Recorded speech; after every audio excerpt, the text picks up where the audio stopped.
প্রিয় দর্শক, যে যেখান থেকে যুক্ত হয়েছেন সবাইকে স্বাগত জানাচ্ছি। আসসালামু আলাইকুম ওয়া রাহমাতুল্লাহি ওয়া বারাকাতুহু। সাংবাদিক মাসুদা বাট্টি সামাজিক যোগাযোগ মাধ্যমে একটি ভিডিও কন্টেন্ট আপলোড করেছেন। কন্টেন্টটির শিরোনাম দিয়েছেন, আওয়ামী লীগ নেতা কর্মীরা কি তবে আত্মহত্যা করবে? সাংবাদিক মাসুদা বাট্টির ভিডিও কন্টেন্টটি দেখে আপনাদের সাথে কিছু বিষয় আলোচনা করার পাশাপাশি কিছু কথা বলার ইচ্ছে থেকেই আমার আজকের ভিডিওটি। বাংলাদেশে সাংবাদিকতা পেশায় দেশ জুড়ে যারা নিয়োজিত আছেন তাদের বৃহৎ একটি অংশ কোনো রাজনৈতিক দলের লেজুর ভিত্তি করেন না। ফলে তারা বাধ্য হয়ে গা বাঁচিয়ে নিরীহ টাইপ সাংবাদিকতা করে থাকেন, যেটা অনেকটা বৃষ্টি যেদিক থেকে পড়ে সেদিকে ছাতা ধরার প্রবণতা, যেটা সবাই মোটামুটি জানেন। সাংবাদিকদের মধ্যে আবার গুটি কয়েক মানুষ, কেউ আওয়ামী লীগ, কেউ বিএনপি এবং কেউ জামায়াতের পক্ষে সমর্থন দিয়ে তাদের পক্ষে লেখনীয় কথাবার্তা বলে থাকেন। পাশাপাশি কেউ কেউ সুবিধাভোগী হওয়ার জন্য ক্ষমতাসীন দলের প্রধান ও নেতা মন্ত্রীদের সামনে এত বেশি তোষামোদী ও চাটুকারিতা করেন যে তাদের আচরণ দেখলে তাদেরকে ভার বলেই মনে করে সাধারণ মানুষ। এই গুটি কয়েক সুবিধাভোগী সাংবাদিকরা যার পক্ষে কথা বলেন তার কোনো অপরাধ, দুর্নীতি, অমানবিকতা, ফ্যাসিস্ট আচরণ তারা চোখে দেখেন না। আচ্ছা, আপনারাই বলুন তো, আমি কাউকে পছন্দ করি বা কারো পক্ষে থাকবো তাই বলে সাধারণ মানুষের প্রতি তার ফ্যাসিস্ট আচরণের পরও কেন তার পক্ষে কথা বলবো? তার করা চরম অপরাধ গোপন করে তার গুণগান গাইতে থাকবো? এটা কি সাংবাদিকতার ইথিক্সের মাঝে পড়ে? কখনোই নয়। তবে এসব গুটি কয়েক সুবিধাভোগী সাংবাদিক নামধারী চাটুকাররা সাংবাদিকতার কোনো ইথিক্স মানে বললেই আসলে ভুল হবে। যাই হোক, যে কথাটি বলছিলাম, আওয়ামী লীগ নেতা কর্মীরা কি তবে আত্মহত্যা করবে শিরোনামে করা ভিডিওটিতে সাংবাদিক মাসুদা বাট্টি বলেছেন, গত বছরের 5ই আগস্ট আকস্মিকভাবে কোনো ধরনের পূর্ব প্রস্তুতি ছাড়াই ক্ষমতা ছেড়ে দেশ ছেড়ে পালিয়ে যেতে বাধ্য হয়েছেন আওয়ামী লীগ সভাপতি ও সাবেক প্রধানমন্ত্রী শেখ হাসিনা। তিনি পালিয়ে না গেলে তাকে হয়তো মব সৃষ্টি করে হত্যা করা হতো। মাসুদা বাট্টি বলেছেন, আওয়ামী লীগের বিভিন্ন নেতা কর্মী, মন্ত্রী, এমপিরা প্রাণ বাঁচাতে বিভিন্ন জায়গায় আত্মগোপনে থেকে গ্রেপ্তার হয়েছেন, শত শত মামলার আসামি হয়েছেন। আওয়ামী লীগের মন্ত্রী, এমপি ও নেতাদের আদালতে তোলার সময় পূর্ব পরিকল্পিতভাবে বিএনপি, জামায়াত, ছাত্র সমন্বয়ক মিলেমিশে মব সৃষ্টি করে হামলা চালিয়েছে।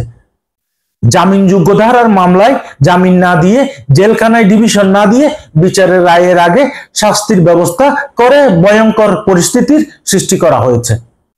অনেক নেতাকর্মী লুকিয়ে থেকেও মামলা হামলা সহ বিভিন্ন ধরনের আক্রমণ থেকে বাঁচতে পারছে না।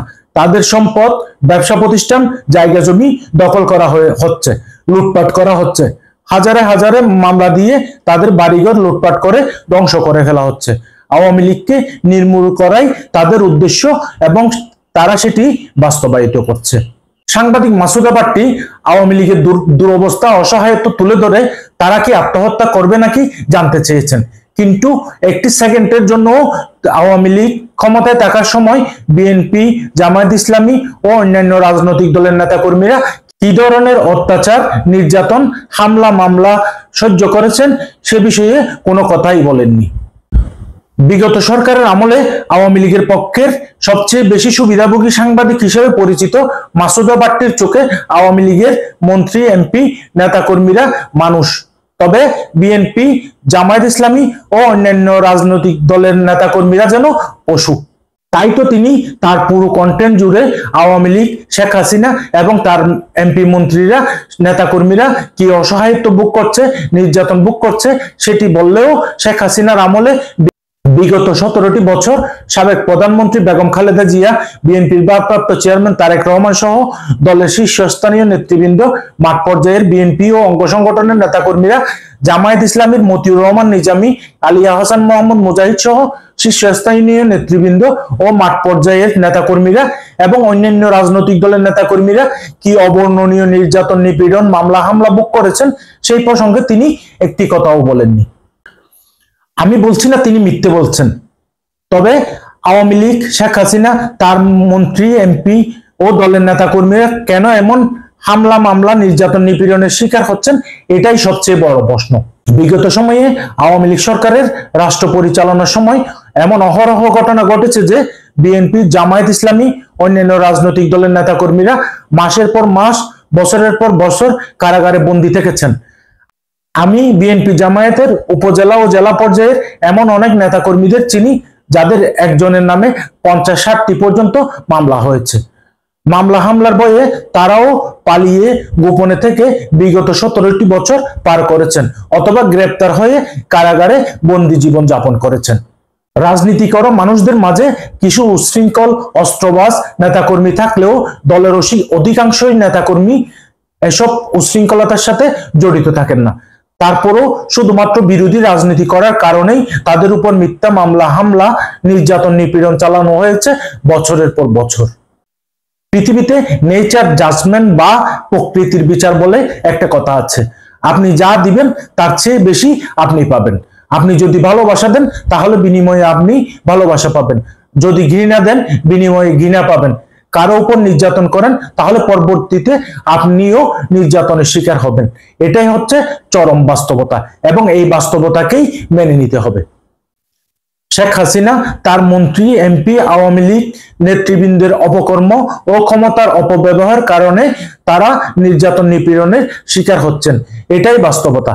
তবে আওয়ামী লীগের সাধারণ নেতাকর্মী যারা কোনো ধরনের সুবিধাভোগী ছিলেন না, কারো প্রতি জুলুম করেননি, বিএনপি, জামায়াত ইসলামী, অন্যান্য রাজনৈতিক দলের নেতাকর্মীদের উপর নির্যাতন, নিপীড়ন চালাননি, তাদের উপর যেন কোনো ধরনের অন্যায় আচরণ করা না হয়, এটাই সাধারণ মানুষের চাওয়া।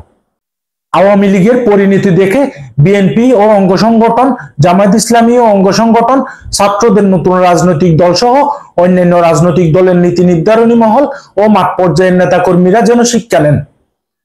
তুমি অদম বলিয়া আমি উত্তম হইব না কেন?